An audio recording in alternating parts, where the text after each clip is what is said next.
Hello दोस्तों, मेरा नाम ईशेंदु है। दोस्तों, आज से हिस्ट्री पढ़ने जा रहे हैं। हिस्ट्री में शुरुआत करने जा रहे हैं प्री हिस्टोरिक पीरियड से। अब ये प्री हिस्टोरिक पीरियड क्या होता है? तो देखो, जब से हम लोगों ने अपना इतिहास लिखना शुरू किया था, उससे पहले के पीरियड को हम लोग प्री हिस्टोरिक पीरियड में काउंट करते हैं। अब सवाल ये उठता है, जो आखिरकार इतना पीछे जाके पढ़ने की क्या जरूरत है? तो जरूरत है, बिल्कुल जरूरत है। इससे हमें ये पता चलेगा जो आखिरकार हम लोग थे कौन और हम लोग कहाँ से आए थे। और ये हमें आज के डेट के लिए एक रेफरेंस पॉइंट सेट करके देगा, जो आखिरकार हम लोगों ने शुरुआत कहाँ से की। तो सबसे पहले समझते हैं जो हिस्ट्री होता क्या है। तो देखो, history is the chronological study of the past, यानी कि आप पास्ट में के बारे में पढ़ रहे हो, लेकिन क्रोनोलॉजिकली चीजों को अरेंज करते हुए पढ़ रहे हो। ठीक है, on the basis of evidence. Evidence कहाँ से आ रहे हैं? तो देखो, हिस्ट्री में कुछ लोग ऐसे थे जो कि पढ़े लिखे थे। उन लोगों ने हमारे लिए रिटन रिकॉर्ड्स छोड़ रखे थे और ये हमारे लिए एविडेंस का काम कर रहे थे। ठीक है। कुछ लोग ऐसे थे जो कि पढ़े लिखे नहीं थे, जिसको हम लोग प्री हिस्टोरिक पीरियड में पढ़ेंगे। यहाँ पे हम लोग आर्कियोलॉजी का सहारा लेंगे। अब आर्कियोलॉजी के बेसिस पे हम लोग चीज़ों को एक्सकेवेट यानी कि खोद कर बाहर निकालेंगे। ठीक है, और उसके बाद उसका स्टडी करेंगे और फिर बताएंगे जो ये लोग ऑर्डर में कहाँ पे फॉल हो रहे हैं, क्रोनोलॉजी में कहाँ पे फॉल हो रहे हैं। अब इस क्रोनोलॉजी को हम लोग एक टाइमलाइन पे डालेंगे, जिसको कहते हैं BC AD सिस्टम। अब ये BC AD सिस्टम क्या होता है वो समझते हैं। देखो, अगर मैं आपसे ये पूछूं जो आलिया भट्ट बड़ी हैं या फिर कीर्ति सेनन बड़ी हैं, तो आलिया भट्ट ने जन्म लिया था 1990 में, कीर्ति सेनन ने लिया था 1993 में। इस बेसिस पे आप ये कहोगे जो आलिया भट्ट जो हैं वो पहले जन्म ली थी और ये बड़ी हैं। और अगर मैं आपसे ये कहूँ, जो आपको ये बताना है जो गौतम बुद्ध का जन्म कब हुआ था और गौतम बुद्ध कब मरे थे, यहाँ पे दोनों डेट दिए गए हैं। तो फिर अगर आपको BC AD का कॉन्सेप्ट पता है तो फिर चीज़ें सॉर्ट आउट हो जाएंगी, क्योंकि आपको पता चलेगा जो आदमी पहले जन्म लेगा और फिर बाद में मरेगा, तो जो डेट सबसे पहले आएगी वही होगा जन्म का डेट, और जो बाद में आएगी वो होगा डेथ का डेट। लेकिन अगर आपको BC AD का कॉन्सेप्ट नहीं पता है तो फिर चीज़ें कंफ्यूजिंग हो सकती हैं। तो चलिए आपको बता दें, जो गौतम बुद्ध का जन्म हुआ था 563 BCE में और इनकी मृत्यु हुई थी 483 BCE में। ये कैसे हुआ? तो इसको हम लोग BC AD सिस्टम में समझेंगे। उससे पहले आपको बता दें, जो विकिपीडिया पे ये मेंशन्ड है, जो गौतम बुद्ध का जन्म और मृत्यु अनसर्टेन है। कहने का मतलब जो एग्जैक्ट डेट नहीं मालूम है। इन्होंने मेंशन कर रखा है 563 BCE या फिर 480 BCE, और यहाँ पे C डॉट लगा रखा है। C डॉट का मतलब होता है सरका। सरका का मतलब ये हुआ जो ये एक अप्रॉक्स नंबर है। ठीक है। और एक और बात बता दें, जो NCERT में 560 BCE दे रखा है गौतम बुद्ध का जन्म। ठीक है, इसी टाइमलाइन पे ही। तो चलिए सबसे पहले समझते हैं टाइमलाइन, यानी कि BC AD सिस्टम ये होता क्या है। देखो, ये जो बंदा है ना, इसका नाम है डायनोसियस एक्सोसियस। इन्होंने ही इस सिस्टम को ईजाद किया था, लेकिन इन्होंने एक बहुत बड़ी गलती कर दी थी। गलती पे बाद में आते हैं, सबसे पहले समझते हैं ये टाइमलाइन होता क्या है। तो देखो, इनके हिसाब से ये था, जो जीसस क्राइस्ट का जन्म हुआ उसके बाद के पीरियड को हम लोग कहेंगे in the year of Lord, यानी कि इटालियन में एनो डोमिनी, जिसका शॉर्ट फॉर्म है AD। जीसस क्राइस्ट के जन्म से पहले वाले पीरियड को हम लोग कहेंगे BC, यानी कि बिफोर क्राइस्ट। ठीक है। इन्होंने जीसस क्राइस्ट के जन्म को बताया है AD 1, यानी कि AD 1 के बाद जो भी चीजें होंगी वो आपको इस तरीके से सीक्वेंसली आएंगी, 1 2 3 4 5। ठीक है। लेकिन जीसस क्राइस्ट के जन्म से पहले कोई भी चीजें अगर फॉल होती हैं तो वो जीसस क्राइस्ट के जन्म से कितने दिन पहले फॉल हो रही हैं, वो कितने ईयर पहले फॉल हो रही हैं, वो ऐसे कैलकुलेट होगा जैसे 5 BC, उसके बाद आएगा 4 BC, उसके बाद आएगा 3 BC, फिर 2 BC, फिर 1 BC और फिर AD 1। कोई कोई टाइमलाइन में आपको दिखाने के लिए जीरो मेंशन होता है, जो कि गलत टाइमलाइन है। जीरो आपको कभी कोई ईयर नहीं होता।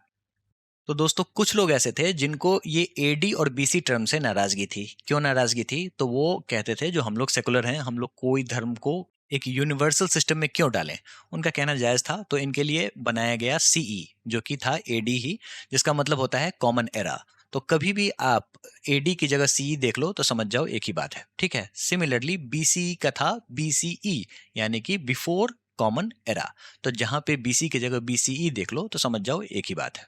तो दोस्तों, अभी मैंने आपको आलिया भट्ट का और कीर्ति सेनन का एग्जाम्पल दिया था। आपने ये देखा, जो आलिया भट्ट 1990 में पैदा ली थी और कीर्ति सेनन जो थी वो 1993 में पैदा ली थी, और इस तरीके से आलिया भट्ट जो थी वो बड़ी थी।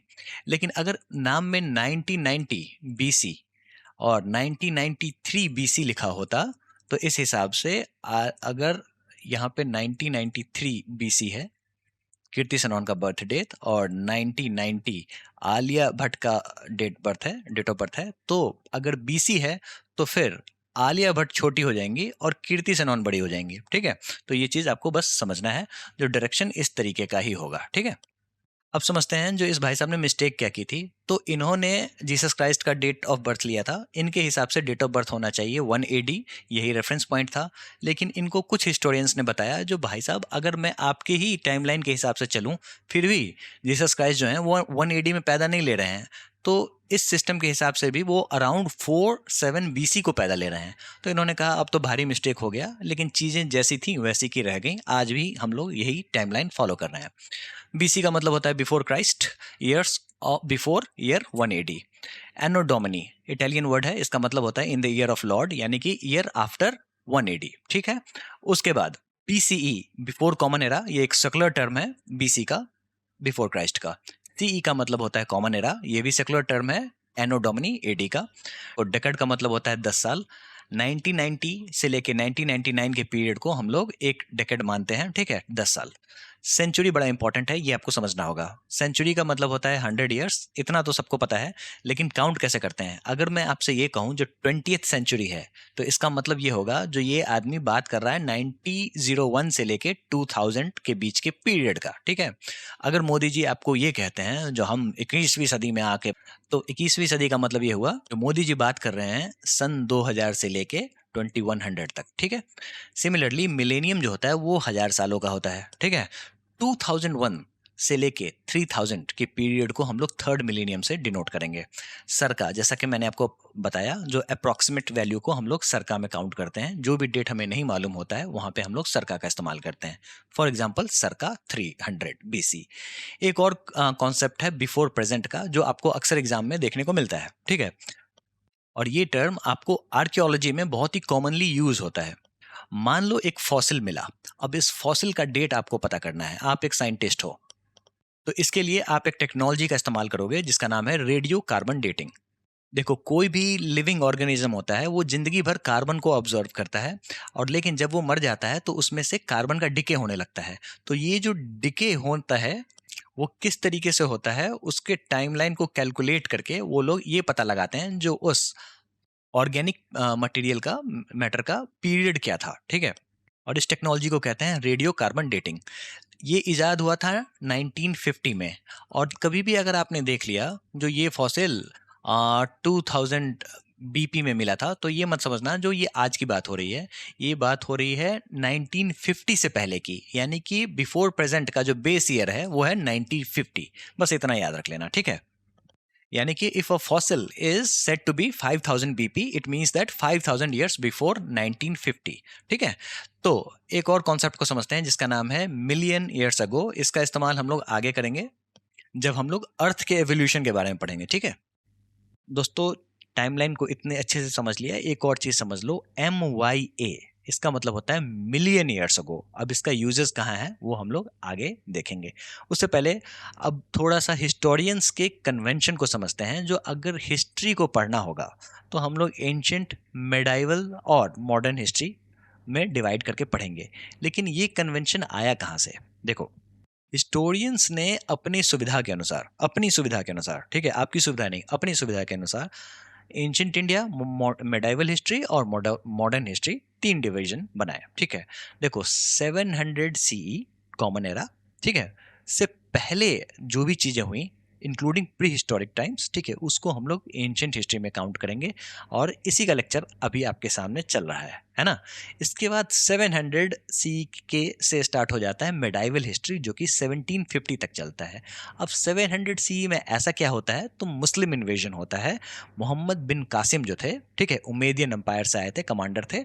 712 AD में उन्होंने इंडिया पे इन्वेड किया था, आक्रमण किया था। और ये एक तरीके का बहुत बड़ा हिस्टोरिक पीरियड था, एक तरीके का माइलस्टोन था, एक तरीके का वाटरशेड मोमेंट था, ठीक है। और तब से हम लोग मेडाइवल हिस्ट्री में इसको काउंट करते हैं, ठीक है। 750 CE से लेके अब तक मॉडर्न हिस्ट्री में काउंट होता है। 750 में क्या होता है, तो 750 नहीं 1757 में होता है बैटल ऑफ पलासी, यानी कि पलासी का युद्ध, जो कि मॉडर्न इंडियन हिस्ट्री के लिए मेजर टर्निंग पॉइंट माना जाता है।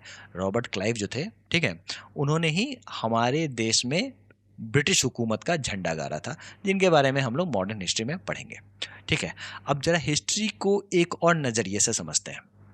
देखो, शुरुआत में मैंने आपको बताया हिस्ट्री जो होता है उसमें रिटन रिकॉर्ड्स होते हैं, और जो भी टेक्स्ट्स हमें पुराने ज़माने के मिले होते हैं उनको डिसाइफर किया जाता है, मतलब उनको अच्छे से देखा जाता है, चीज़ों को समझा जाता है, उसको उसकी मीनिंग को निकाला जाता है। ठीक है, जिसके बेसिस पे हम लोग क्रोनोलॉजी को डिफाइन करते हैं, चीज़ों को समझते हैं। फॉर एग्जाम्पल मौर्यन एम्पायर में आपने सुना होगा अशोका जो थे, ठीक है, उनके इंस्क्रिप्शन मिला करते थे, और उनके इंस्क्रिप्शन के आधार पे हम लोग अशोका के बारे में चीज़ों को समझते थे, है ना।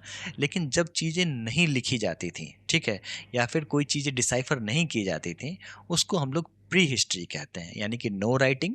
ठीक है, और उस बेसिस तब हमारे पास पढ़ने के लिए आर्कियोलॉजी ही एक मेथड होता था। ठीक है, और कब की बात हो रही है, जैसे स्टोन एज पीरियड के समय में, जैसा कि हम लोगों ने बताया, जो आदि मानव जो थे, ठीक है, वो पढ़े लिखे तो थे नहीं, जो अपनी हिस्ट्री लिख के जाएंगे, जो भाई साहब तुम लोग बाद में पढ़ लेना जो चीज़ें कैसे हुई। ठीक है, तो इन्होंने जो भी चीज़ें की, जैसे कुछ स्टोन्स वगैरह को टूल्स बनाया, अब उस टूल्स को हम लोग बाहर निकाल के, ज़मीन खोद के बाहर निकाला, कहीं पे मिल गया, ठीक है, उसका हम लोगों ने अध्ययन किया, मतलब स्टडी किया, और पता किया जो ये किस पीरियड को बिलोंग करता है। ये सारी की सारी चीज़ें प्री हिस्टोरी में काउंट होती हैं। लेकिन एक और चीज़ होता है जिसे हम लोग प्रोटो हिस्ट्री कहते हैं। ठीक है, ये एक तरीके का ट्रांजिशन फेज है।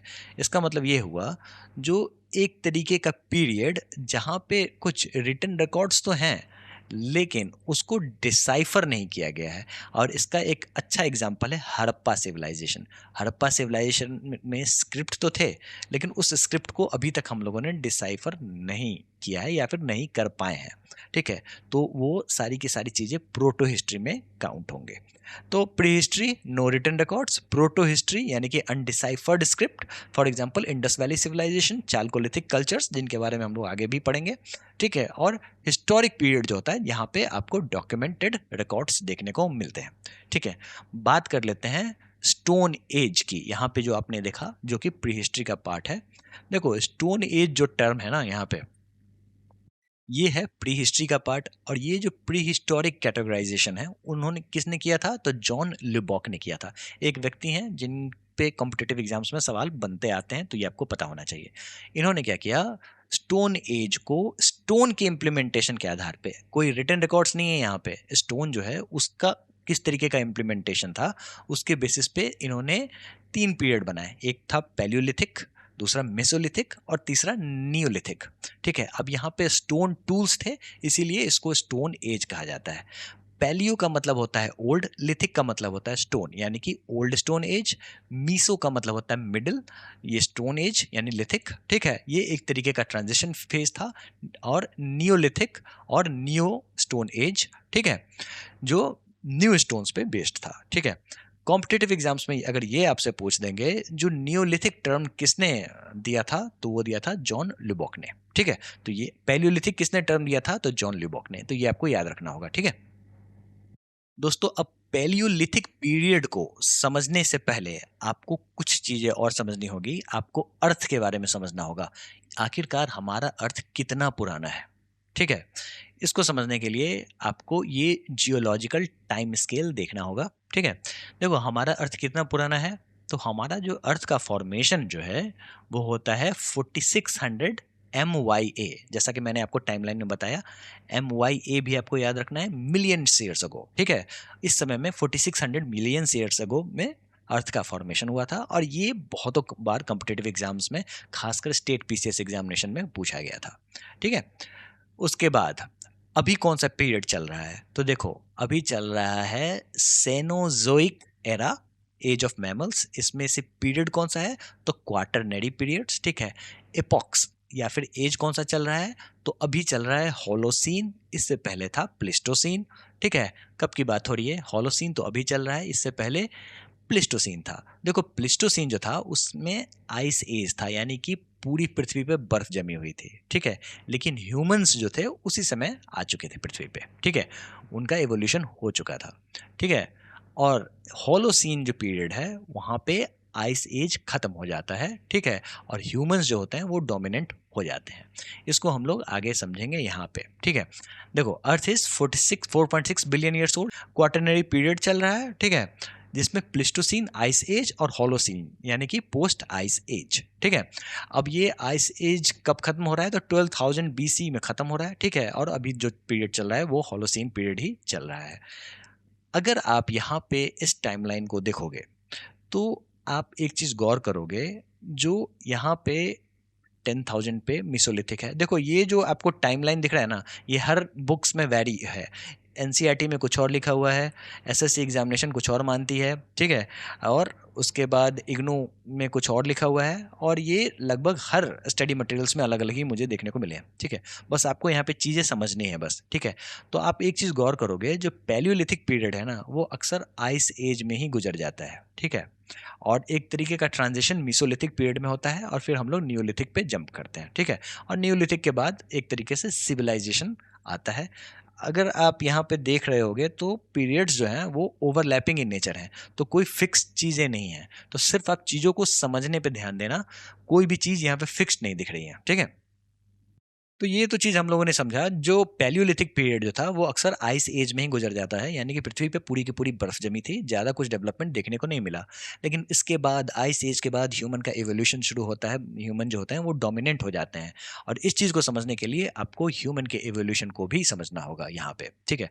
देखो, सबसे पहले आते हैं ऑस्ट्रेलोपिथिकस एफ्रेनेसिस, ठीक है। अब यहाँ पे कीवर्ड समझो, ऑस्ट्रेलोपिथिकस। ऑस्ट्रेलो का मतलब होता है सदर्न, SUTHERN। ऑस्ट्रेलिया आपने सुना होगा, ठीक है, तो ऑस्ट्रेलो का मतलब होता है सदर्न, इसको आपको दिमाग में रखना है, ठीक है। पिथिकस का मतलब होता है एप, यानी कि सदर्न एप। ऑस्ट्रेलोपिथिकस का मतलब होता है सदर्न एप। तो ये जो था, ये हमारा कम पूर्वज था, एप्स का ज्यादा पूर्वज था, ठीक है। उसके बाद एवोल्यूशन होता है, ठीक है। और ये जो आपको ऑस्ट्रेलोपिथेकस जो थे वो थे आपको एफ्रेनेसिस। अब थे मैं इसलिए बोल रहा हूँ, थोड़ा सम्मान दे रहा हूँ, कहीं कहीं ना कहीं तो पूर्वज ही थे ना, ठीक है। तो ये अफ्रीका में आपको देखने को मिलते थे, ठीक है, और इन्हें पहला होमोनिड माना गया था, ठीक है, और यही कारण है अफ्रीका को क्रेडल ऑफ ह्यूमन काइंड भी कहा जाता है, ठीक है। कब की बात हो रही है, तो 6 मिलियन ईयर्स अगो की, ठीक है। उसके बाद आते हैं होमो हैबिलिस। अब इनकी पहचान ये थी, ठीक है, जो ये टूल मेकर थे, ये टूल्स बनाते थे, ठीक है। पहली बात ये, अब ये देख रहे होगे जो ये पैरों पे चल रहे हैं, और ये हाथ जो है, ठीक है, ये फ्री हैंड हो गया है। फ्री हैंड तो आपका स्टेलोपिथिकस में ही हो गया था, लेकिन होमो हैबिलिस जो था वो टूल्स भी बना लेता था, ठीक है। उसके बाद आता है होमो इरेक्टस। इसकी रीढ़ की हड्डी बहुत ही सीधी है, और ये बहुत ही कमाल का बंदा है, ये पूरा विश्व नाप के बैठा हुआ है। यही कारण है जो भी इसके ये स्कल्स वगैरह मिले हैं वो आपको Africa, China, south Asia, southern Asia सभी जगह मिले, ठीक है। काम क्या था इनका, तो लॉन्ग डिस्टेंस ट्रैवल करना था, और ऐसा कहा जाता है जो ये होमो इरेक्टस जो थे, इसी समय में इन्होंने फायर का इजाद कर लिया था।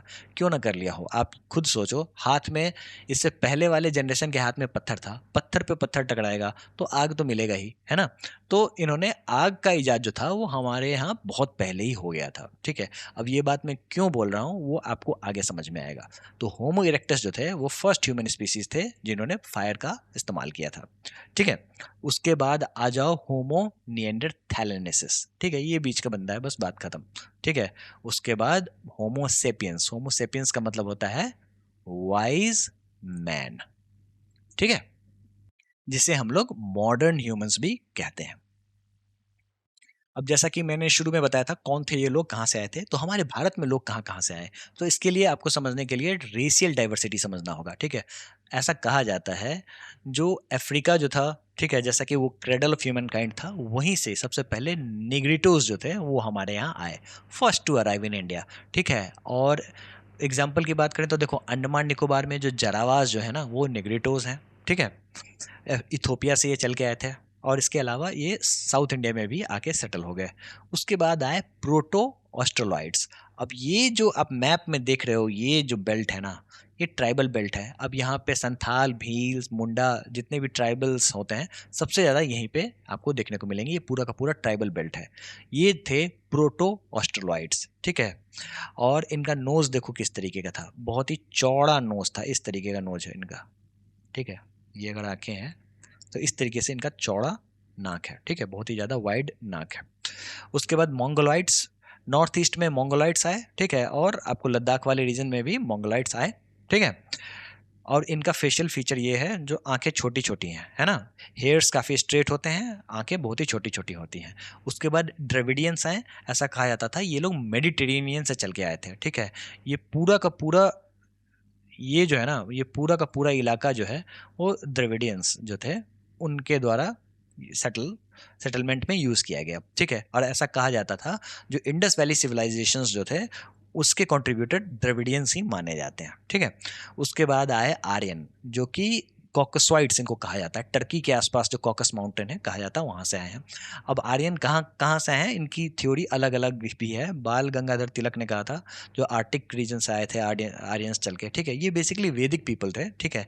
ये अपने साथ संस्कृत लेके आए, वैदिक कल्चर लेके आए। कब आए, तो ये इंडस वैली सिविलाइजेशन के बाद आए, यानी कि 1500 BCE में आए। इनके बारे में हम लोग आगे पढ़ेंगे। अब इनके चेहरे की बनावट देखो, तो ये ओवल शेप इनका चेहरा है, ठीक है। नीग्रोइड जो है ये इनका राउंड फेस है, ठीक है, कर्ली हेयर्स है, ठीक है।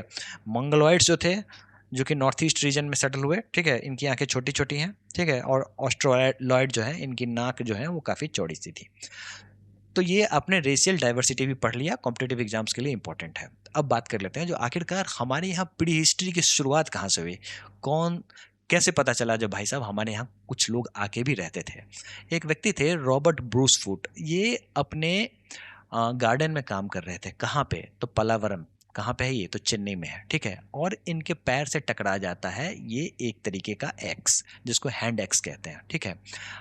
और उसी समय इनको पता चलता है जो ये पुराने ज़माने में जब लोग हुआ करते थे वो इसको एज अ टूल इस्तेमाल करते थे। ये एक तरीके का हैंड एक्स है, यानी कि टूल है।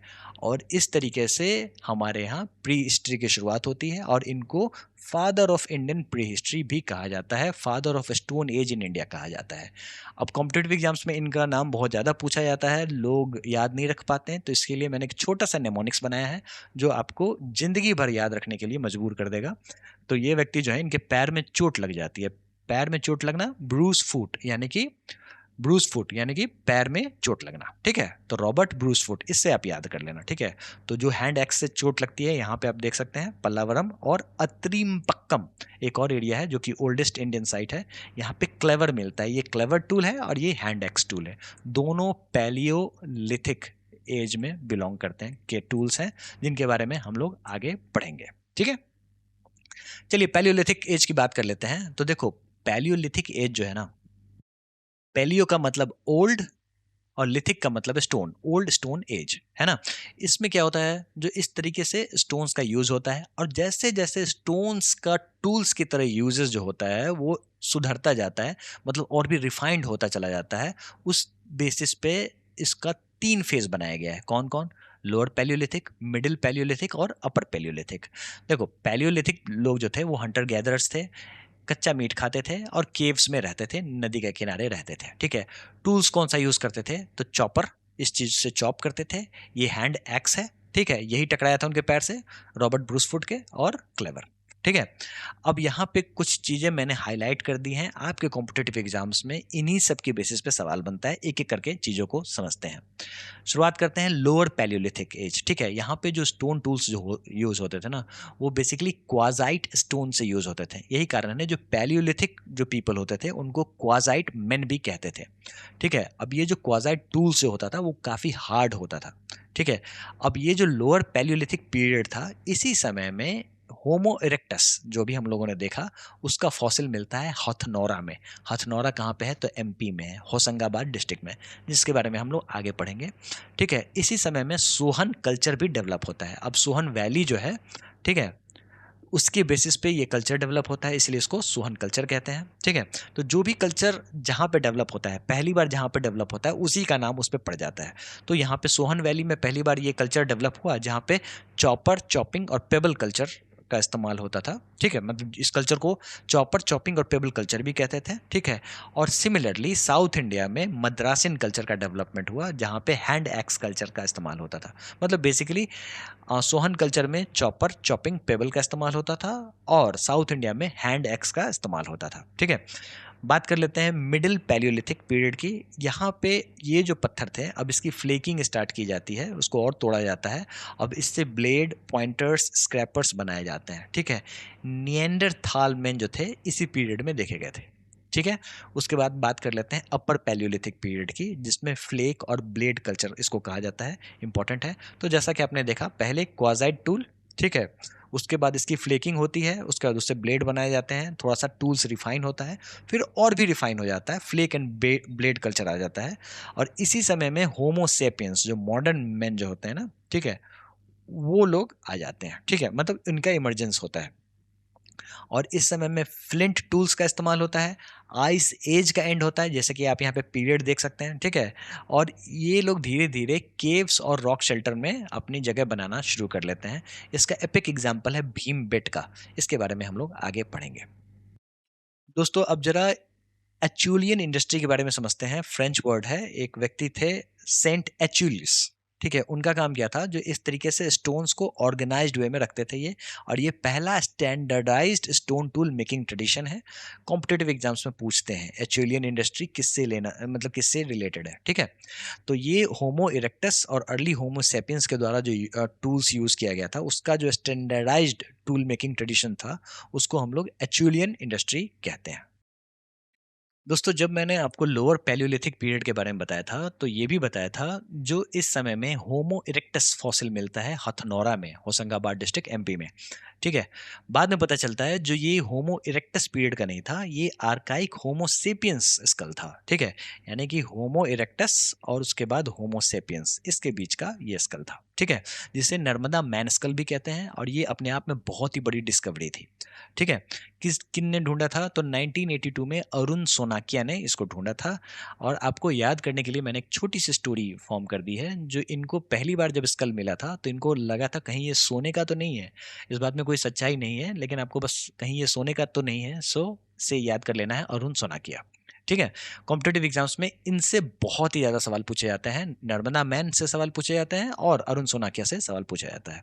इसके अलावा अर्ली ह्यूमंस की बात करें तो Shivalik hills, India Pakistan range में आपको रेमेपिथेकस और शिवापिथेकस के होमोनिड्स फीचर्स वाले फॉसिल्स मिले हैं। और ये जो पिथेकस आप वर्ड देख रहे हो, इसका मतलब ये हुआ it's more of an ape like rather than human like. लेकिन जब बात होगी ह्यूमन की, तो सबसे इंपॉर्टेंट है नर्मदा वैली का, नर्मदा मैन का स्कल, जो कि एक तरीके से रिवोल्यूशनरी डिस्कवरी कह लो आप इसको, ठीक है। पहली बात ये। दूसरी बात, ये जो पक्षी देख रहे हो इसका नाम है ऑस्ट्रिच, और ये पहले हमारे इंडिया में पाया जाता था। कब की बात है, तो पैलियोलिथिक पीरियड में पहली बार पाटने महाराष्ट्र में, ठीक है। अपर पैलियोलिथिक साइट है ये, पाटने पाटने महाराष्ट्र, वहां पे इसके एगशेल्स बीड्स देखने को मिले, ठीक है।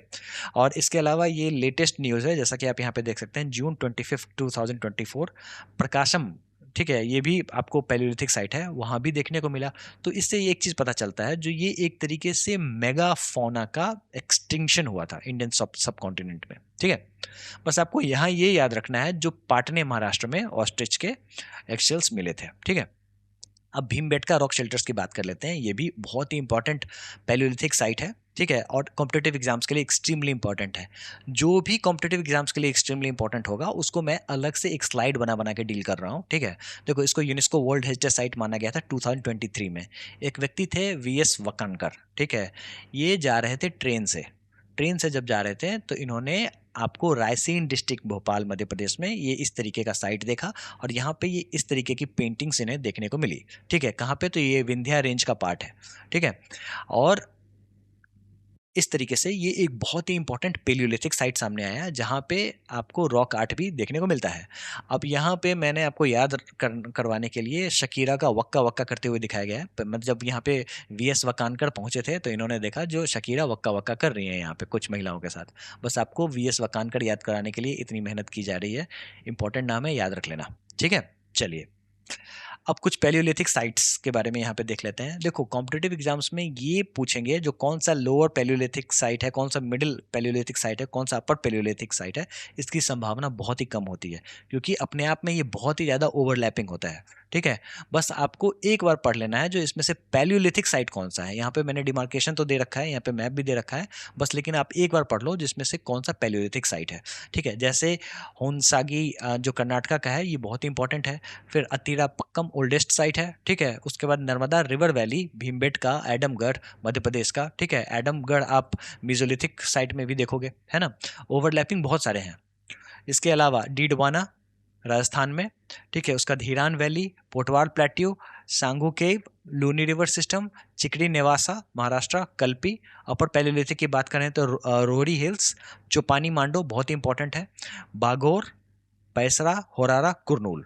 ठीक है, अब ये सारे के सारे नाम आप एक बार पढ़ लेना काफ़ी है क्योंकि आगे मैं आपको क्वेश्चंस भी कराऊंगा। ठीक है, उससे आपको पता चल जाएंगे जो इंपॉर्टेंट वाले कौन से हैं। चलिए कुछ पैलियोलिथिक साइट से रिलेटेड क्वेश्चंस देख लेते हैं। Which culture is known as flake culture. अब यहाँ पे मैं अलग से पैलियोलिथिक साइट के इसलिए कला रहा हूँ ताकि आपको ये अंदाजा लग जाए जो पैलियोलिथिक साइट से किस तरीके से सवाल पूछे जाते हैं। ठीक है, एमपीपीएससी असिस्टेंट का ये सवाल है, फ्लेक कल्चर के बारे में पूछा जा रहा है। आपने गौर किया होगा जो मिडिल पैलियोलिथिक पीरियड जो था ना, ये वाला मिडिल पैलियोलिथिक, यहाँ पे फ्लेक टूल्स हैं, इसलिए मैंने जो भी इंपॉर्टेंट वाले पॉइंट्स हैं यहाँ पे दे रखे हैं। आप एक बार इसको पढ़ लोगे काफ़ी है, उसी से आपके सारे सवाल सॉल्व हो जाएंगे। ठीक है, उसके बाद the greatest invention of Palaeolithic people was fire. बहुत इंपॉर्टेंट है, इसको आप याद रख लेना। पैलियोलिथिक पीपल जो है उनका सबसे बड़ा डिस्कवरी था फायर।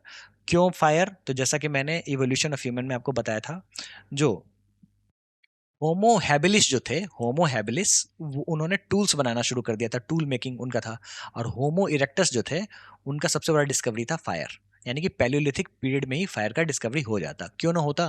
क्योंकि टूल्स पे टूल्स टकराएंगे तो फायर तो निकलेगा ही। ठीक है, उसके बाद according to archaeologist during the palaeolithic period factory sites were. दोस्तों फैक्ट्री साइट्स किसको बुलाया जाता है? तो फैक्ट्री साइट्स वो होते हैं जहाँ पे पत्थर मिलते थे, लोग जहाँ पे औजार बनाते थे, उसको फैक्ट्री साइट्स बुलाया जाता था। Places where stones were found and people made tools. अगला सवाल है, इसमें से आपको बताना है जो पैलियोलिथिक साइट कौन सा है। अभी हम लोगों ने देखा हुंसागी कर्नाटका में, ये है पैलियोलिथिक साइट। इमाम गांव, चिरांद, महनगढ़, ये तीनों बहुत ही इंपॉर्टेंट हैं लेकिन पैलियोलिथिक साइट नहीं है, इनके बारे में हम लोग आगे पढ़ेंगे, अभी नहीं बताऊंगा। ठीक है, match the Palaeolithic sites in the earliest people of the evidences found from these sites. Kurnool में मिला था ट्रेसेस ऑफ ऐश, आगे पढ़ेंगे। भीमबेटका जो है, यहाँ पे रॉक शेल्टर्स आपको देखने को मिले थे। उसके बाद होंगसी जो था कर्नाटका में, ये हैबिटेशन कम फैक्ट्री साइट्स था। और पाटने महाराष्ट्र में ऑस्ट्रिच एगशेल्स मिले थे। What is the main occupation of the Palaeolithic old stone age? क्या था? खेती तो उस समय में डेवलप ही नहीं हुआ था, है ना। एनिमल डोमेस्टिकेटिंग भी उस समय में स्टार्ट नहीं हुआ था। ठीक है, ये मीजोलिथिक पीरियड से स्टार्ट हुआ था, जो हम लोग आगे पढ़ेंगे। पॉटरी मेकिंग नियोलिथिक पीरियड से स्टार्ट हुआ था। एग्रीकल्चर भी नियोलिथिक पीरियड से स्टार्ट हुआ था। ठीक है, हंटिंग जो था ये था आपका पैलियोलिथिक पीपल का काम। ठीक है, which Paleolithic site has yielded evidence of a set of animal footprints along with the Acheulean tools? ठीक है, बात यहाँ पे दोस्तों हो रही है अतीरापक्कम तमिलनाडु की। ठीक है, यहीं पे आपको एनिमल फुटप्रिंट्स और एचुलियन टूल्स मिलते हैं। इसीलिए मैंने आपको एचुलियन टर्म्स बताया था क्योंकि कॉम्पिटिटिव एग्जाम्स में ये सवालों के रूप में अक्सर दिखे जाते हैं। The palaeolithic age man uses a hard stone, it is called. जैसा कि मैंने आपको बताया, जो लोअर पैलियोलिथिक पीरियड जो था वहाँ पे जो टूल्स स्टोन का इस्तेमाल होता था वो था क्वार्ट्जाइट, और इसी कारण से इन लोगों को क्वार्ट्जाइट मैन भी कहते थे। ठीक है, the right answer is quartzite. The time period of palaeolithic age is. दोस्तों टाइम पीरियड से अक्सर अच्छा खासा विवाद रहता है, हर जगह आपको टाइम पीरियड अलग अलग रहता है, लेकिन आप यहाँ पे देखो टाइम पीरियड देखो, 1 लाख टू 30,000 BC नहीं, 30,000 टू 10,000 BC बिल्कुल नहीं। ठीक है, लंबा चौड़ा टाइम पीरियड है ना। फिर 20 लाख टू 10,000 BC ये भी नहीं, ये है 5 लाख टू 10,000 BC, जैसा कि हम लोगों ने देखा था। चलिए मेसोलिथिक पीरियड की बात कर लेते हैं। देखो मेसोलिथिक पीरियड में कुछ ज़्यादा नहीं पढ़ने को है। ठीक है, जो भी इंपॉर्टेंट वाले पार्ट हैं वो मैंने ऑलरेडी हाईलाइट कर दिए हैं, लेकिन मैं आपको बता दूं ये पैलियोलिथिक और नियोलिथिक साइट का एक तरीके से इंटरमीडिएट फेज था। ठीक है, आपको मैंने जॉन ल्यूबेक के बारे में बताया था, जिन्होंने टर्म दिया था आपको पेलियोलिथिक और नियोलिथिक। उसके बीच में मीजोलिथिक के बारे में नहीं बनाया गया था, ये कन्वेंशन के हिसाब से मीजोलिथिक ऐड हुआ है, ठीक है। Belongs to Holocene era post Pleistocene, यानी कि 10,000 ईयर्स के बाद, ठीक है। यहाँ पे अब धीरे धीरे लाइफस्टाइल जो है वो हंटिंग से आगे बढ़ के डोमेस्टिकेशन ऑफ एनिमल सिस्टम भी अब इसमें देखने को मिल जाता है। सबसे इम्पॉर्टेंट पॉइंट मेसोलिथिक पीरियड का ये है, जो यहाँ पे डोमेस्टिकेशन भी स्टार्ट हो जाता है। कैसे याद रखोगे? तो DOMESTICATION है ना, तो MES जो है ना, इससे आप मेसोलिथिक याद कर लेना, ठीक है। बस इतना आप याद कर लो, काफ़ी है, ठीक है। अब होता क्या है ना, जो आइस एज खत्म होता है, क्लाइमेट वार्म होता है, ग्रास लैंड जो होता है वो स्प्रेड होने लगता है, ठीक है। और फिर धीरे धीरे लोग माइक्रोलिथ्स बनाना शुरू करते हैं, टाइनी टूल्स बनाना शुरू कर देते हैं, ठीक है। देखो पॉटरी जो है वो बेसिकली नियोलिथिक पीरियड में डेवलप हुई, और कॉम्पिटेटिव एग्जाम्स में जब भी पॉटरी दिखे तो आप नियोलिथिक ही कंसिडर करना, ठीक है। लेकिन लागंज गुजरात में और कैमूर मिर्जापुर यूपी में जो है यहाँ पे देखने को मिला था, ठीक है। एक्सेप्शन है ये, कॉम्पिटेटिव एग्जाम्स में अगर पूछे तो pottery is from Neolithic side. Rock art की बात कर लेते हैं, तो ये भी मेसोलिथिक पीरियड से ही डेवलप होने लगा था। तो दो चीज़ हमने समझा, एक तो डोमेस्टिकेशन ऑफ एनिमल्स और दूसरा रॉक आर्ट। तो मेसोलिथिक एरा जो है, यहाँ से रॉक आर्ट जो होता है वो स्टार्ट हो जाता है। पहली बार कहाँ देखने को मिला था? तो एक जगह है सुहागी घाट, कैमूर हिल्स यूपी में। वहाँ पे 150 साइट्स डिस्कवर किए गए, मोर देन 150 साइट्स डिस्कवर किए गए। किसके द्वारा डेवलप किए गए, डिस्कवर किए गए? तो आर्चिबोल्ड कार्लेली, ये नाम बहुत इंपॉर्टेंट है, याद कर लेना, ठीक है। उसके बाद सेंट्रल इंडिया में भीमबेटका में अच्छा खासा कॉन्सेंट्रेशन देखने को मिला, ठीक है। इसके अलावा खारवार, जौरा, कथोटिया, ठीक है। उसके अलावा कुछ और साइट्स हैं, सुंदरगढ़, संबलपुर, ठीक है। उसके बाद इस जो ये जो आपको रॉक आर्ट देखने को मिले, उसमें एनिमल्स जो थे उनका ये लोग डोमिनेट करते थे, और स्नेक जो था उस समय में एब्सेंट था, ठीक है। ये भी कहीं मेंशन है एनसीईआरटी में, इसलिए मैंने यहाँ पे मेंशन कर दिया है, ठीक है। चलिए मोस्ट इंपॉर्टेंट मेसोलिथिक साइट की बात कर लेते हैं। सबसे इंपॉर्टेंट है बागोर, क्योंकि आप मेसोलिथिक साइट में क्या देख रहे हो, यहाँ पे डोमेस्टिकेशन ऑफ एनिमल्स देख रहे हो, कहाँ पे ये दिख रहा है आपको? तो ये बागोर में सबसे पहले दिख रहा है। कहाँ पे है? तो राजस्थान में है, ठीक है। उसके अलावा एडमगढ़, यहाँ भी आपको अर्ली डोमेस्टिकेशन एविडेंस देखने को मिलते हैं। बागौर और एडमगढ़ दोनों याद कर लेना डोमेस्टिकेशन से, ठीक है। उसके बाद आ जाओ सराय नाहर राय, महादहा में है। यहाँ पे बोन आर्टिफैक्ट्स देखने को मिलते हैं। Large skeletal series Mesolithic hominids का देखने को मिलता है। अब ये जो महादहा है ना, यहाँ पे 3-3 स्कल एक साथ जुड़े हुए मिले थे, ठीक है। मतलब एक ही जगह पे 3-3 स्कल मिले थे एक पिट में, जो हम लोग आगे पढ़ेंगे। फिर नियोलिथिक पीरियड की बात कर लेते हैं। देखो नियोलिथिक एज जो था ना, इसको नियोलिथिक रिवॉल्यूशन भी कहते हैं, ठीक है, क्योंकि इसमें बहुत सारी चीज़ें आपको देखने को मिलेंगी, ठीक है। अक्सर जो भी नई चीज़ें यहाँ पे देखने को मिलेंगी वो नियोलिथिक का ही पार्ट होंगी। जैसे फॉर एग्जांपल फार्मिंग सबसे बड़ा रिवॉल्यूशन था। लोग जब फार्मिंग करेंगे तो उनको एक जगह पर रहना पड़ेगा, यानी कि सेटलमेंट की भी शुरुआत हो चुकी थी। लोग अब सेटल होने लग गए थे, ठीक है। इसके अलावा कैटल डोमेस्टिकेशन तो ऑलरेडी मेसोलिथिक पीरियड में स्टार्ट हो ही गया था, ठीक है।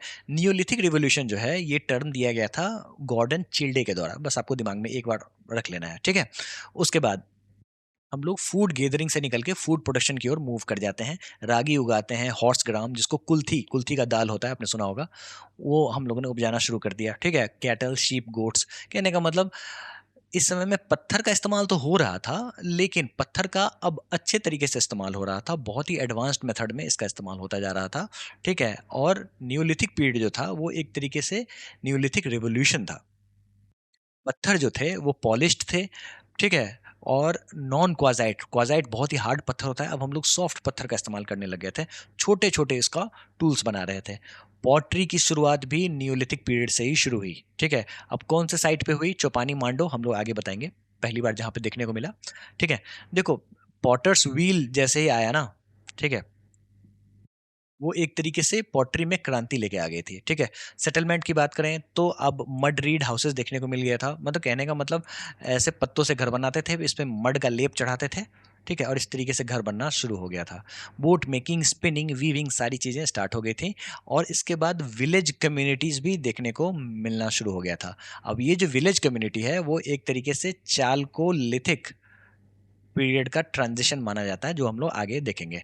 अब देखो यहाँ पे ये जो आप देख रहे हो ये एक तरीके का एक्स है, ठीक है, जो कि न्यूलिथिक पीरियड का है, जिसको हम लोग सेल्ट कहते हैं। बहुत ही इंपॉर्टेंट है, कॉम्पिटिटिव एग्जाम्स में पूछते हैं। अब ये जो सेल्ट है वो पहचान है न्यूलिथिक पीरियड का। अब कहीं भी सेल्ट मिला होगा तो इससे ये समझ में आया होगा जो ये न्यूलिथिक पीरियड का है।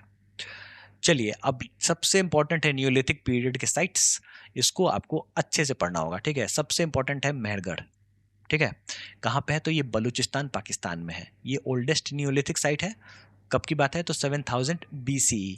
और 7000 BCE भी आपको याद कर लेना है, क्योंकि कॉम्पिटिटिव एग्जाम्स में पूछते हैं। पहली बार कॉटन यहीं से आपको देखने को मिला, ठीक है। इसके अलावा अर्ली फार्मिंग का भी एविडेंस यहीं पे देखने को मिला। Evidences of houses and settlements भी पहली बार मेहरगढ़ बलूचिस्तान पाकिस्तान में भी देखने को मिला, ठीक है। इसके बाद ये तो हुआ आपका पाकिस्तान, ठीक है। अब इंडिया की बात करें तो हरियाणा में एक जगह है भीराना, ठीक है। यही आपका अर्ली न्यूलिथिक साइट है इंडिया का, फार्मिंग आउटसाइड मेहनगढ़, यहाँ पे देखने को मिलता है। कोल्डीवा कहाँ पे है? उत्तर प्रदेश बेलन वैली। महागढ़ कहाँ पे है? तो उत्तर प्रदेश बेलन वैली। चौपानी मांडो कहाँ पे है? तो उत्तर प्रदेश बेलन वैली। तीनों बेलन वैली के हैं, ठीक है। कोल्डीवा में आपको राइस कल्टीवेशन देखने को मिलता है, ठीक है। महागढ़ में आपको राइस कल्टीवेशन देखने को मिलता है और एनिमल डोमेस्टिकेशन देखने को मिलता है। चौपानी मांडो में सबसे पहली बार पॉटरी के एविडेंस मिले हैं, ठीक है। इसके बाद बुर्जा होम कहाँ पे है? कश्मीर में है, ठीक है। बहुत ही इंपॉर्टेंट है, इसको आपको याद कर लेना है। यहाँ पे पिट ड्वेलिंग्स देखने को मिलते हैं। किस तरीके के पिट ड्वेलिंग्स? तो इस तरीके के पिट ड्वेलिंग्स, ठीक है। यहाँ पे पिट हाउसेज जो होते थे उसमें लोग रहते थे और उसके नीचे ही अपने पूर्वजों को दफना देते थे, मतलब जो मर जाते थे, ठीक है। बहुत ही इंपॉर्टेंट है, कॉम्पिटिटिव एग्जाम्स में पूछते हैं। और जो ह्यूमन डॉग ब्यूरियल्स जो है वो भी यहाँ पे देखने को मिला है। अब ऐसा कहा जाता था जो ये लोग पुराने पिछले जन्म में मानते थे, तो ये चाहते थे जो इस जन्म में जो एनिमल इनका साथ दे रहा है यानी कि कुत्ता, वो अगले जन्म में भी पिछले जन्म में भी इस जो अगला जो जन्म होगा उसमें भी इनका साथ निभाए, ठीक है। इसके अलावा गुफकराल, इसको केव ऑफ पॉटर्स भी कहते हैं, ठीक है। ये भी यहाँ भी पिट डेलिंग्स आपको देखने को मिलता है, ठीक है। दाओजेलिंग हेडिंग कहाँ पे है? तो आसाम में है, नॉर्दर्न काचर हिल्स में है। यहाँ पे कॉर्ड मार्क पॉटरी, देखो ये जो पॉटरी होती है ना, इस तरीके से इस तरीके से रफ वे में कॉर्ड धागा से निशान बनाते थे, डिजाइन बनाते थे, ठीक है। इसको कॉर्ड मार्क पॉटरी कहते हैं। ये डाजोली हेडिंग में मिला था और पहली बार जेडाइट स्टोन यहीं पे देखने को मिला है। कहाँ पे है ये साइट? वो देख लो, ये है डाजोली हेडिंग, कॉम्पिटिटिव एग्जाम्स के लिए बहुत ही इंपॉर्टेंट है। उसके बाद बिहार में आ जाओ, चिरांड। चिरांड जो है यहाँ पे एंटलर्स जो होते हैं ना, एंटलर्स मतलब जो हिरन की प्रजाति होती है, उनके बोन से टूल बनाया गया था। तो यहाँ पे ये भी इंपॉर्टेंट है, ये भी याद रख लेना, ठीक है। वहाँ पे मैंने मेंशन कर दिया है, ठीक है। कोल्डीवा महागढ़ जो है वो आपको बेलन वैली में है, यूपी में। और बेलन वैली में क्या हमें देखने को मिला था? तो हमें देखने को मिला था राइस कल्टीवेशन, ठीक है। तो ये भी आपको याद कर लेना है। बागौर राजस्थान, ठीक है। अर्ली डोमेस्टिकेशन हमें देखने को मिलता है, ठीक है। इंपॉर्टेंट है, कॉम्पिटिटिव एग्जाम्स में पूछते हैं इस चीज को, ठीक है। बागौर और एडमगढ़ दोनों इंपॉर्टेंट है जब डोमेस्टिकेशन की बात आएगी। उसके अलावा मास्की, ब्रह्मगिरी, पिकलीहल, टेक्लाकोटा, संगनकुल्लू सारे कर्नाटका में हैं। यहाँ पे ऐश माउंट कल्चर फॉलो होता था, ठीक है। और कैटल हर्डिंग देखने को मिलता था। इसका मतलब ये हुआ, जो मान लो जो शेफर्ड जो थे ना, मान लो शेफर्ड कम्युनिटी के लोग होंगे, वो भेड़ बकरियां चराने के लिए आगे बढ़ते थे और फिर ठंड में ये लोग टीले पे आग जला के उसको तापा करते थे, मतलब गर्मी में ताप लेते थे, ठीक है इसको। और जब यहाँ से ऐश माउंट बच जाता था ना, इसी को हम लोग ऐश माउंट कल्चर कहते हैं।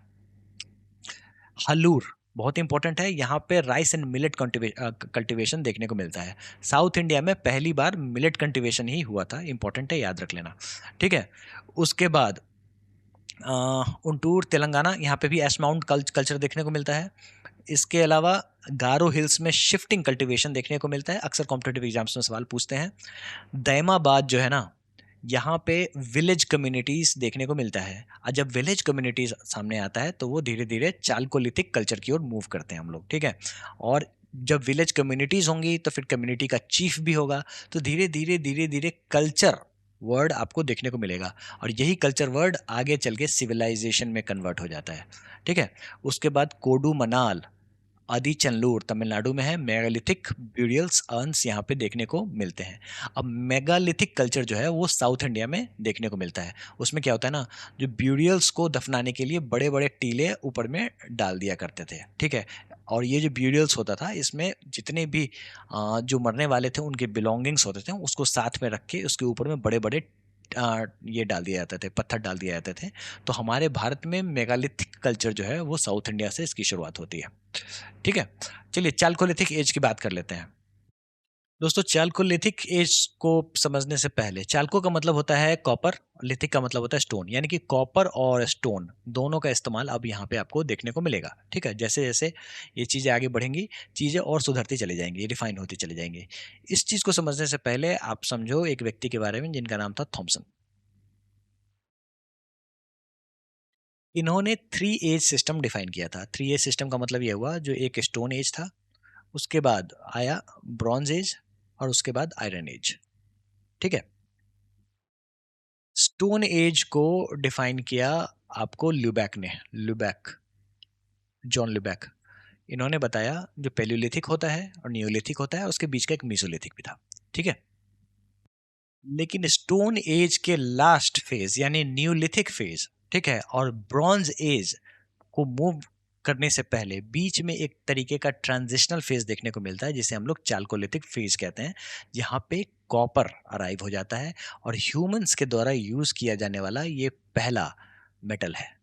ठीक है, और ये जो चालकोलिथिक एज है वो नॉर्थ इंडिया में ही देखने को मिला था, साउथ इंडिया में देखने को नहीं मिला था। कारण क्या है, तो ये जो कॉपर माइंस जो थे, ठीक है, जहाँ से हम लोग कॉपर लेके आ रहे हैं, खेतरी माइंस राजस्थान और मलांज खंड मध्य प्रदेश, ये दोनों के दोनों आपको यहीं पे थे, साउथ इंडिया में नहीं थे।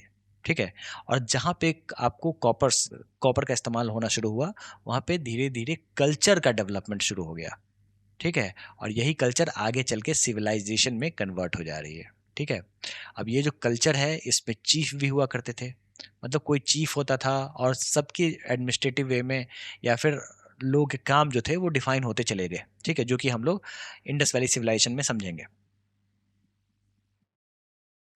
कॉपर का कहाँ इस्तेमाल होता था, तो देखो टूल्स बनाने में, ज्वेलरी बनाने में, इसके अलावा स्टोन का इस्तेमाल तो होता ही था, साथ साथ में होता था। ठीक है, फिर पेंटेड पॉटरी भी देखने को मिलता था, black and red ware pottery भी इसी समय में देखने को मिलता है। उसके अलावा ओसीपी कल्चर यानी कि ऑर्चे कलर्ड पॉटरी और कॉपर होर्ड्स भी दोनों देखने को मिलते थे। अब ऑर्चे का मतलब क्या हुआ, तो एक तरीके से कलर है, मतलब केसरिया कलर जिसको कहते हैं ना, गेरुआ कलर कह लो आप, उसे हम लोग ऑर्चे कहते हैं। और गेरुआ कलर कैसा होता है, तो सिमिलर टू लाल। ठीक है, और इससे आपको बीबी लाल नाम याद हो जाना चाहिए। ठीक है, बीबी लाल इन्होंने ही पहली बार इसको डिस्कवर किया था। इंपॉर्टेंट है, कॉम्पिटेटिव एग्जाम से पूछते हैं, आगे भी जब हम लोग सवालों को देखेंगे तो समझेंगे। तो आपने दो चार चीज़ें गौर की होंगी। सबसे पहली बात, चालकोलिथिक एज जो था वो एक तरीके का ट्रांजिशनल फेज था जो कि नॉर्थ इंडिया में देखने को मिला, साउथ इंडिया में देखने को नहीं मिला। कॉपर माइंस जो थे वो आपको नॉर्थ इंडिया में ही देखने को मिलते हैं, राजस्थान और मध्य प्रदेश में, है ना। इसके अलावा एक तरीके का कल्चर डेवलपमेंट हुआ देखने को मिला, विलेज कम्युनिटी भी देखने को मिली। ठीक है, उसके बाद फोर्टिफाइड सेटलमेंट्स देखने को मिले, मतलब जो भी लोग घर बना के रह रहे हैं उसके आसपास बाड़ा बना हुआ है। ठीक है, कहाँ पे देखने को मिला, तो दैमाबाद, इनाम गांव और नगाड़ा। इंपॉर्टेंट है, याद रख लेना, क्योंकि पहली बार विलेजेस यहीं पे देखने को मिली थी। ठीक है, उसके बाद यहाँ पे जो व्यक्ति जो लोग रहते थे उनका ब्यूरियल ओरिएंटेशन भी था, मतलब कहने का मतलब ये हुआ, जब दफनाते थे तो एक तरीके से दफनाते थे।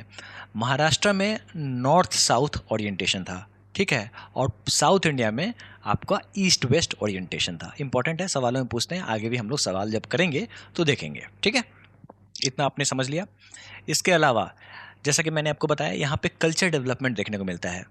ज्ञानेश्वर राजस्थान, ठीक है, ये जोधपुरा कल्चर से रिलेटेड है, ये रहा इसका साइट।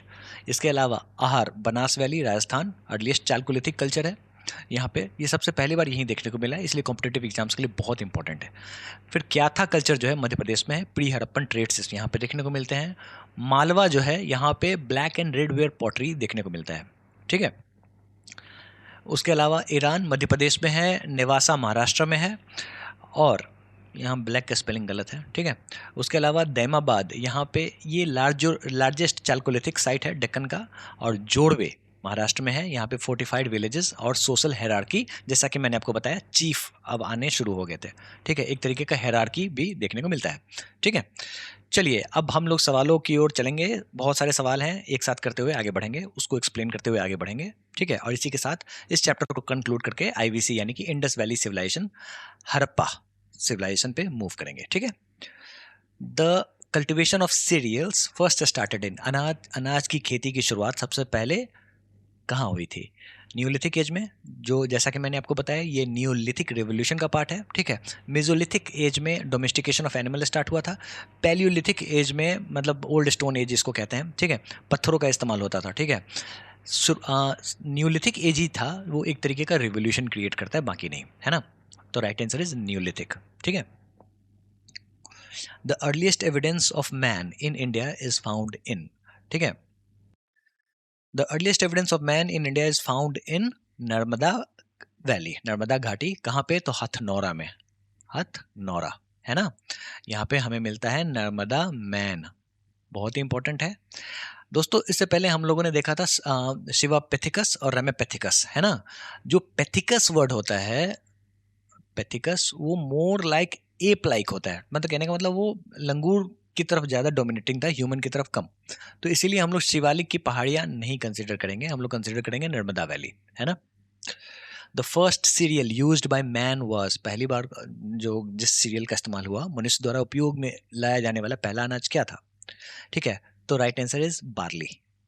ठीक है, जौ, इसकी खेती सबसे पहले की गई थी, कब? तो 8000 बीसी में।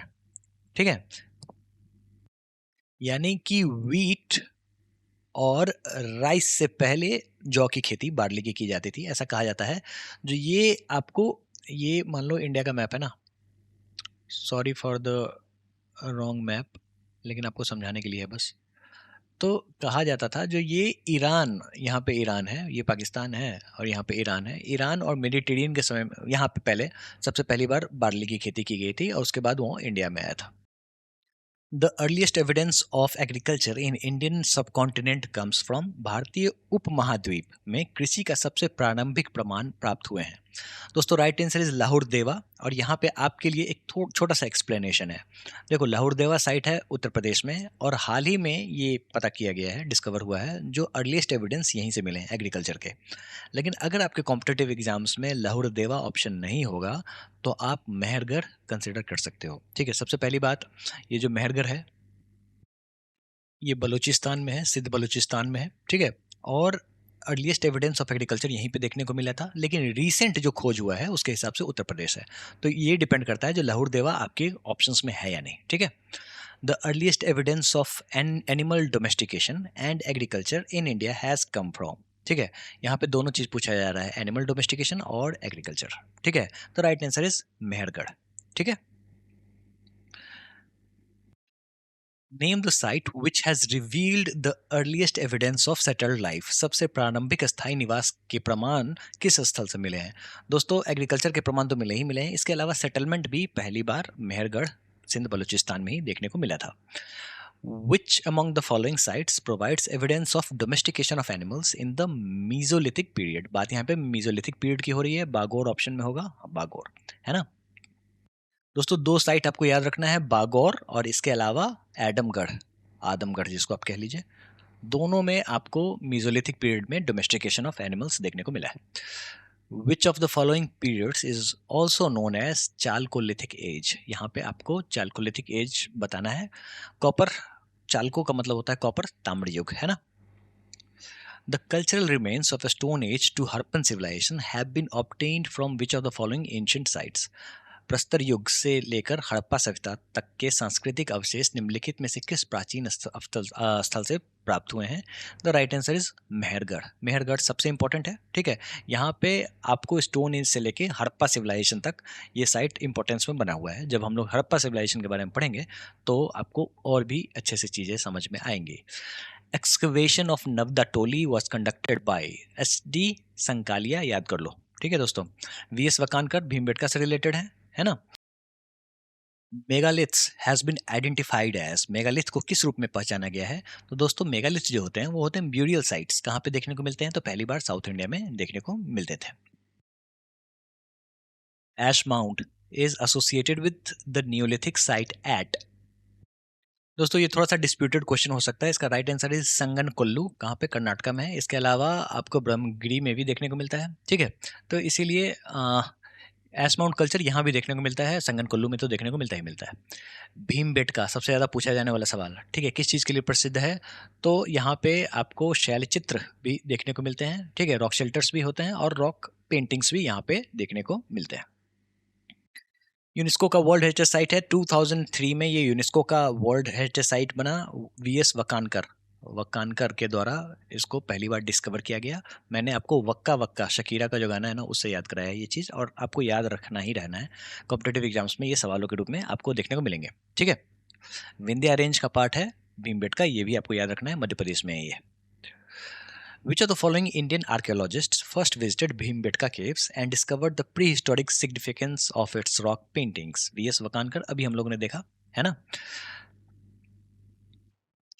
The orche colored pottery यानी कि चालकोलिथिक एज की बात हो रही है, was questioned at, ठीक है, कहाँ की बात हो रही है यहाँ पे? तो ये आप याद कर लो, ये हस्तिनापुर की बात हो रही है। पहली बार बीबी लाल ने यहीं पे एक्सकेवेट किया था, यहीं पे मिला था ये, ठीक है, हस्तिनापुर में।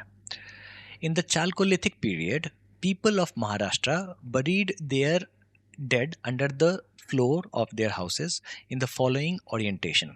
कैसे, कौन सा पोजीशन में? तो नॉर्थ टू साउथ पोजीशन, ठीक है। तो ये इंपॉर्टेंट है, कॉम्पिटेटिव एग्जाम्स में पूछते हैं। कौन लोग महाराष्ट्र में इस तरीके की प्रैक्टिस करते थे चालकोलिथिक पीरियड में? तो जोरवे कल्चर, मैंने आपको बताया होगा, जोरवे कल्चर के जो लोग थे ना, वो ऐसा करते थे, ठीक है।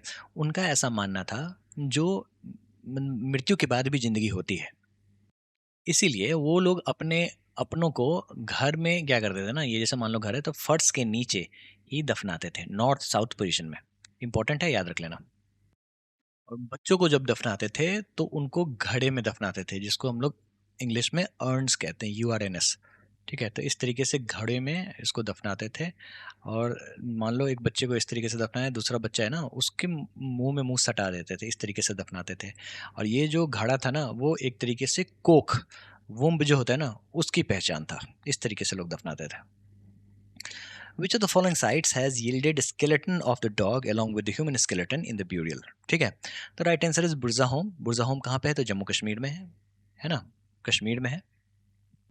कौन सा साइट है? तो नियोलिथिक साइट है। ये सारी चीजें पूछती हैं कॉम्पिटेटिव एग्जाम्स में, इंपॉर्टेंट है, याद रखना।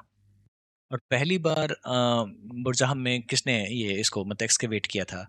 तो एक व्यक्ति थे, हेलमट डी टेरा, इंपॉर्टेंट नाम है, याद रख लेना। इसके अलावा एक व्यक्ति थे, थॉमस पैटरसन। इनके हेलमेट डी टेरा के ऊपर में सवाल बनता है, ठीक है। तो अब मैं क्या करूंगा ना, जब मैं आपको नोट्स दूंगा तो उसमें दिखा दूंगा जो इस तरीके से पिट ब्यूरियल है, जिसमें एक कुत्ता लेटा हुआ है, ठीक है, और एक व्यक्ति जो एक्सकेवेट कर रहा है वो हेलमेट पहने हुआ है, और वो टेढ़ा हेलमेट है। इससे आपको याद हो जाएगा, ठीक है। तो ये मैं कर दूंगा, नोट्स में ऐड कर दूंगा, ठीक है। अगर नहीं करूँ तो याद दिला देना आप। Correctly match the following. Palaeolithic age, बताइए इसमें कौन सा है palaeolithic age? Mesolithic age, neolithic age और चालकोलिथिक एज, ये आपको बताना है, ठीक है। अभी हम लोगों ने देखा बुरजा होम, ये न्यूलिथिक एज, फटाक से आप इसको मिला दो। देखो पैलियोलिथिक एज का सबसे बड़ा अगर मान लो जगह है, साइट है, तो वो है सोहन वैली, इंपॉर्टेंट है, याद कर लेना, ठीक है। और मीजोलिथिक एज की बात करें तो भीमबेटका, अपर पैलियोलिथिक और मीजोलिथिक के बीच का हिसाब किताब है ये, ठीक है। उसके बाद चालकोलिथिक एज की बात करें तो बनास वैली, ठीक है। बस हो गया। Who is called the father of Indian archaeology? भारतीय पुरातत्व के जनक किसे कहा जाता है? तो right answer is Alexander Cunningham. इनके बारे में हम लोग आगे पढ़ेंगे, ठीक है। कौन थे ये व्यक्ति? तो अलेक्जेंडर कनिंघम जो थे ना, वो आपको ब्रिटिश बंगाल इंजीनियर ग्रुप था वहाँ पे, ठीक है, बंगाल इंजीनियर ग्रुप, उसके ब्रिटिश आर्मी के वो पार्ट थे। और इनको जिम्मेदारी दे दी गई थी आर्कियोलॉजी की। और यही कारण है जो इन्होंने आर्कियोलॉजिकल स्टडीज़ भारत में, उसके लिए एक बहुत ही पिवटल रोल अदा किया, ठीक है, और फादर ऑफ इंडियन आर्कियोलॉजी बने। इनके बारे में समझना है तो जब हम लोग हड़प्पा पढ़ेंगे तब देखेंगे। Where is the national human museum situated? Static GK का सवाल, राइट आंसर इज भोपाल, ठीक है। इसको राष्ट्रीय मानव संग्रहालय ठीक है। इंदिरा गांधी राष्ट्रीय मानव संग्रहालय भी कहते हैं, याद रख लेना, ठीक है, मिनिस्ट्री ऑफ कल्चर के अंतर्गत आता है। रॉबर्ट ब्रूस फुट, जिनके पैर में चोट लग जाती है, ठीक है, was discover the first Palaeolithic tool in India was, क्या था वो, मतलब वो क्या थे वो व्यक्ति? देखो दोस्तों, वो थे जियोलॉजिस्ट और इसके अलावा आर्कियोलॉजिस्ट भी थे, दोनों चीज थे।